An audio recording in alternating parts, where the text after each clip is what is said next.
में Israel, Iran का atom bomb तैयार।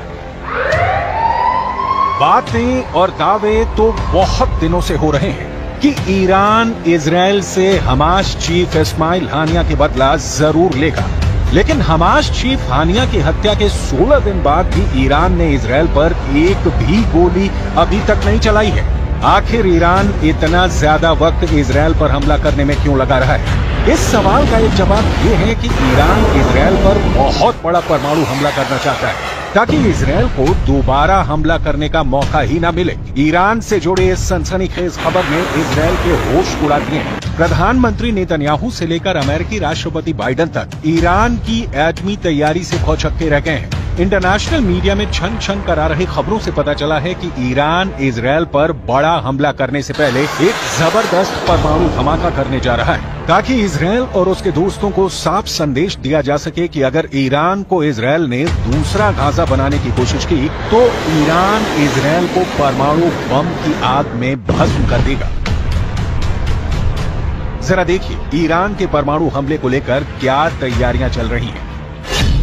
खुफिया एजेंसी को भनक लगी है कि ईरान इस वक्त अंदर ही अंदर परमाणु बम से जबरदस्त हमला करने की तैयारी में जुटा है। दावा तो यहां तक किया गया है कि ईरान के सुप्रीम लीडर ने कुछ चुनिंदा टॉप कमांडरों को आदेश दे दिया है कि ईरान इजराइल पर एटम बम से हमला करना चाहता है। हालात ये हो गए हैं कि ईरान की परमाणु तैयारी को देखते हुए पीएम नेतन्याहू ने एक बड़ी मीटिंग की है जिसमें ये समझने की कोशिश की गई है कि अगर ईरान इजराइल पर परमाणु बम से हमला करता है तो इजराइल ऐसी स्थिति में अपने बचाव के लिए क्या क्या कदम उठा सकता है। दावा किया जा रहा है कि ईरान लगभग 12 परमाणु बम बनाने के बेहद करीब पहुंच चुका है, जो पूरे मिडिल ईस्ट के लिए बेहद खौफनाक है, खास तौर से इजराइल के वजूद के लिए। ईरान अपने बेहतरीन ड्रोन और मिसाइलों के लिए मशहूर है। दावा किया जाता है कि ईरान के पास लगभग 48 से ज्यादा ऐसे बंकर हैं जिसमें घातक मिसाइलें मौजूद हैं। दिक्कत यह है कि ईरान से इजराइल के बीच की दूरी 1700 से 2000 किलोमीटर तक है। ऐसे में इजराइल के पास एक ही रास्ता है कि उसे इजराइल पर हमला करने के लिए ऐसी मिसाइलें मिले जो इजराइल को एक ही हमले में दबा करके रख दे। इसी जरूरत को ध्यान में रखकर ईरान ने अभी तक इजराइल पर घातक हमला नहीं किया है, क्योंकि चीन और रूस ने ईरान को बड़े हमला करने से पहले पूरी तैयारी करने को कहा है। खास तौर से ईरान को 2000 किलोमीटर तक मार करने वाली ऐसी मिसाइलों से रूस और चीन लैस करना चाहते हैं जो इजराइल को बचने का मौका ही न दे। यानी ईरान की राजधानी तेहरान से इजराइल के तेल अवीव पर सीधा और बड़ा हमला राष्ट्रपति पुतिन, राष्ट्रपति शी जिनपिंग, ईरान के supreme leader Ayatollah Ali Khamenei को साफ संदेश दे चुके हैं कि रूस और चीन आखिरी दम तक ईरान के साथ हैं।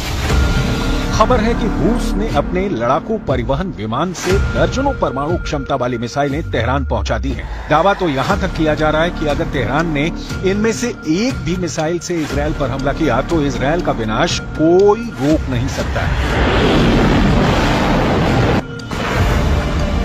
We are looking on this Iranian network that put a deadly explosive inside Israel, and we will act against the Iranian terror wherever it is. We will not expect, we will not get any Iranian explosive devices here and not do anything. We will act determinedly against the Iranian terror wherever it is. Iran की missile जरूरतों के मद्देनजर उसे रूस ने Iskander मिसाइलें दी है। Iran को इजराइल तक पहुंचने के लिए लगभग 1200 किलोमीटर की मारक क्षमता वाली मिसाइलों की आवश्यकता है, जबकि इस्कंदर सिस्टम की मारक क्षमता 500 किलोमीटर तक है। लेकिन रूस ने ईरान को जो इस्कंदर मिसाइल दी है वो लेटेस्ट वर्जन की है। इजरायली मीडिया के मुताबिक रूस ने ईरान को 1500 किलोमीटर तक हमला करने वाली R-500 क्रूज मिसाइलों के साथ इस्कंदर के सिस्टम दिया है, जो ईरान को जबरदस्त मिसाइल पावर दे रहा है। इस्कंदर के लंबी दूरी तक मार करने वाली परमाणु क्षमता वाली मिसाइल है। इसके अलावा रूस का मरमंग्स EM सिस्टम ईरान को दिया गया है। इजरायली विदेश मंत्री इजराइल काट्ज का साफ कहना है कि ईरान इजराइल पर बहुत बड़े हमले का प्लान बना चुका है, यानी ईरान अब रूसी मिसाइलों से इजराइल पर हमला करने जा रहा है।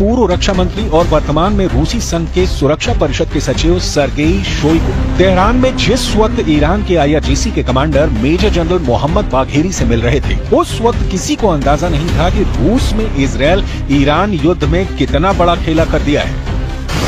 इजरायली मीडिया के दावों के मुताबिक ईरान की राजधानी तेहरान में गुप्त मीटिंग हुई है, जिसमें रूस ने तुरंत ही ईरान की सभी मांगे मान ली हैं। दावा किया गया है कि रूस की तरफ से पूर्व रक्षा मंत्री सर्गेई शोइगु ने IRGC के top commander major general Mohammad Bagheri की और उन्हें परमाणु क्षमता वाली मिसाइलें देने का रास्ता साफ कर दिया है। दावा किया जा रहा है कि राष्ट्रपति पुतिन के आदेश के बाद सैन्य परिवहन विमान IL-76 ने रूस से उड़ान भरी, जिसने ईरान के गुप्त ठिकाने पर रूसी इस्कंदर मिसाइलों को ईरान पहुंचा दिया है। इसके अलावा रूस ने ईरान को उपग्रह नेविगेशन सिस्टम मरमंग्स BNEWS भी दिया है। रूस की इस्कंदर परमाणु क्षमता वाली मिसाइल कुछ मिनट में ही तैयार की जा सकती है। इस मिसाइल के मिलने से ईरान अब इजरायल में घुसकर कभी भी इस्कंदर मिसाइल से हमला कर सकता है, जबकि रूस का उपग्रह नेविगेशन सिस्टम मरमंग्स BNEWS ईरान को ऐसी क्षमता देगा कि इजरायल के लड़ाकू जेट और मिसाइलें हमला तक नहीं कर पाएंगी। ईरान इस वक्त अपने परमाणु बंकर से मिसाइलों को तेजी से लेबनान और सीरिया में गुप्त ठिकानों तक पहुंचाने में जुटा है। IRGC के टॉप कमांडरों को साफ आदेश है कि कम से कम मूवमेंट की जाए, इजरायल के जासूसी नेटवर्क को चकमा देते हुए मिसाइलों को अड्डों पर पहुंचाया जाए। खबर तो ये भी है कि रूस के कुछ कमांडर गुप्त तरीके से ईरान की जबरदस्त मदद कर रहे हैं।